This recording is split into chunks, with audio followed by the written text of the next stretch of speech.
Chapter 8, Tricks and Treats. Halloween, or Halloween, or Halloween. I wasn't sure what it was, but I was pretty sure I didn't like it. Especially on Monday night, after Mrs. Brisbane turned out the lights. That's when those skeletons on the wall took an eerie glow. The bats hanging from the ceiling began to whirl and twirl, and the smile on that ghastly orange pumpkin face looked more like a wicked smirk. Weird, weird, weird. So I was thrilled when Aldo flicked on the lights. "Whoa, looks like Halloween in here," he exclaimed as he wheeled in his cleaning cart. He strolled over to my cage as usual and bent down so we were face to face. "So, were you going to wear a costume for Halloween? It's Wednesday, you know.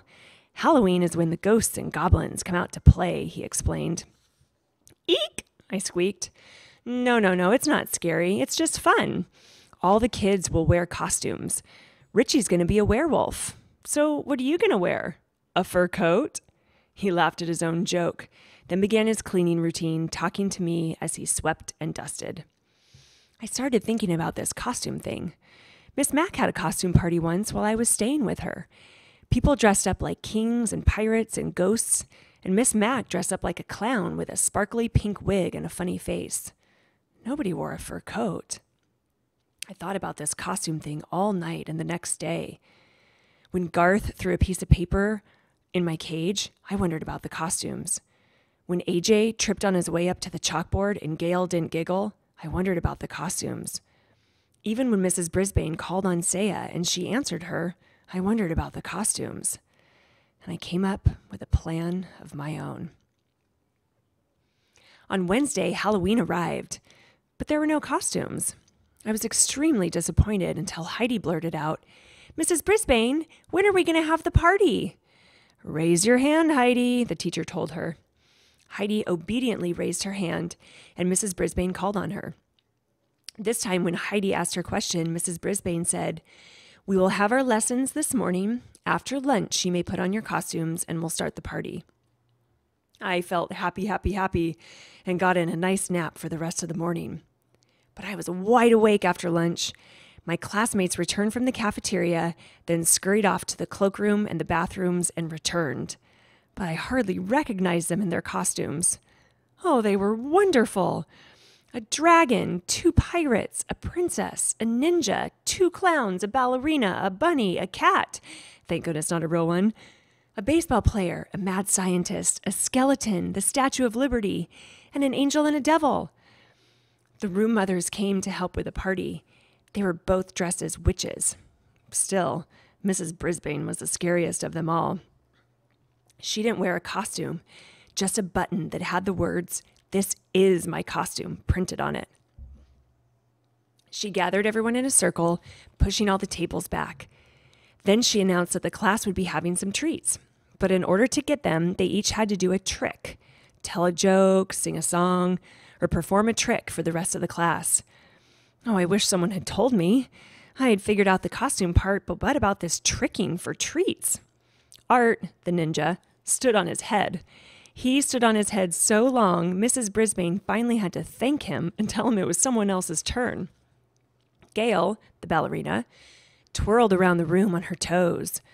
Garth, the baseball player, told a funny joke about a witch. Miranda, the bunny, sang a funny song about your ears hanging low. It was all very entertaining, except for the fact that I was thinking about something else. But Mrs. Brisbane got my full attention when she called on Saya.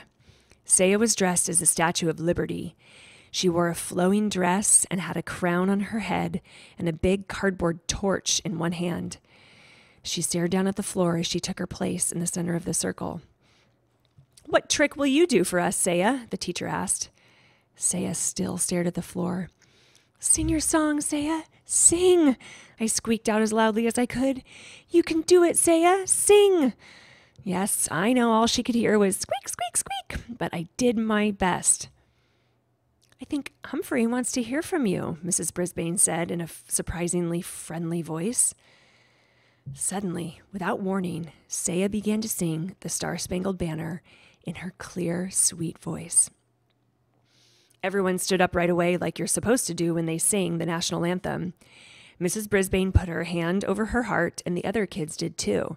Well, pay attention, Art didn't until his mom came over and whispered in his ear. I stood up too, as proud as a hamster could possibly be. When it was over, no one clapped or said a word. It seemed as if those sweet notes were still drifting around the room. That was lovely, Saya. Thank you for sharing your beautiful voice with us, Mrs. Brisbane said. I wish she'd speak that way to me someday. Nice, encouraging, friendly. Anyway, the tricks continued, and after AJ told a few riddles, Mrs. Brisbane looked around the circle and said, "Did I miss anyone?" This was the moment I'd been waiting for. No one had noticed, but the night before, I had sneaked one of Aldo's white dusting cloths into my sleeping hut. I had to act quickly. I pulled out the cloth and crawled under it so it completely covered me. Then I stood up and began to shout like I'd never shouted before. "Trick or treat!" I cried. "Trick or squeak!" Miranda noticed first. "Look!" she yelled. "It's Humphrey!" I wish I could have seen the faces of my classmates, but it was dark, dark, dark under the cloth. I could hear them, though. First there were gasps, then giggles, then shouts of, "Look!" and "Humphrey's a ghost!" I continued to squeak my heart out until I heard Mrs. Brisbane's firm footsteps coming towards my cage. "Who did this?" she asked. "Who put that on Humphrey?" No one answered, of course, not even me. "He could suffocate under that," she said. "But he looks so cute," Heidi called out. Mrs. Brisbane didn't answer. She just said, "Will someone please uncover him?" Golden Miranda opened the cage door and whisked the cloth away. "Humphrey, you are a riot," she said. "Only a riot? Let's be honest here. I was a smash hit." Then the room mother served up cupcakes with orange icing and cups of apple juice, and my classmates played games. Just before the bell rang, Mrs. Brisbane clapped her hands and made an announcement. "Mrs. Hopper and Mrs. Patel and I have consulted with one another. We have decided to give the prize for the best trick to Saya Nasiri." Everyone clapped and cheered as Mrs. Brisbane handed Saya a blue ribbon. Saya looked over at me and smiled a beautiful smile. Mrs. Brisbane continued, "And we've decided to award the prize for best costume to Humphrey." She walked over to my cage and taped a big blue ribbon to it while my classmates cheered for me. "Thank you," I squeaked, but I'm not sure anyone could hear me over all the noise. "Thank you all." The bell rang and the room was soon empty except for Mrs. Brisbane. As she gathered up her papers to take them home, Mr. Morales came in. He was dressed in a cap and gown like people wear when they're graduating. "Happy Halloween, Sue. Did you have a good party?" he asked. "Very," she answered. "Somehow your friend over there got a hold of a ghost costume and won the prize." "See, I told you he'd add a lot to your classroom," he said with a smile. "He has livened things up," said Mrs. Brisbane. "Joy, joy, joy!" I believe she was starting to like me. "Just so he doesn't liven things up too much," she added. Poof. My hopes of winning over Mrs. Brisbane's heart crashed to the ground. Mr. Morales said his kids kept asking about me, and then he quickly left. Mrs. Brisbane headed out the door after him. There I was, all alone in room 26, with a bunch of half-torn bats and tattered skeletons hanging around me. As I waited for Aldo to arrive, I sat in the darkening room and pondered my job as a classroom pet. Had I really accomplished anything? Mr. Morales' children seemed to settle down when I was there. Saya's mother began to learn English, and Saya would probably never have sung in front of the class without my encouragement. Still, Mrs. Brisbane was not won over. And neither was Garth Tugwell, even though it seemed as if he had liked me well enough in the beginning. Now he always muttered things at me as he passed by my cage. I noticed he was the only one in class who didn't cheer when I won the award for best costume. I was still worrying about Garth when the lights temporarily blinded me as Aldo sailed into the classroom yelling, "Trick or treat!" He was wearing his usual work shirt, dark pants, and heavy shoes. but on his face he wore huge glasses with a bulbous nose attached. The center of the glasses had giant eyeballs painted on them with circles of red veins. His floppy mustache drooped out from under the nose. "Great costume," I squeaked. "Hey, what's this?" Aldo rushed forward to examine my blue ribbon. "Best costume? For a fur coat? I'll have to ask Richie about that," he said. Aldo reached into his lunchbox and pulled out a juicy slice of apple.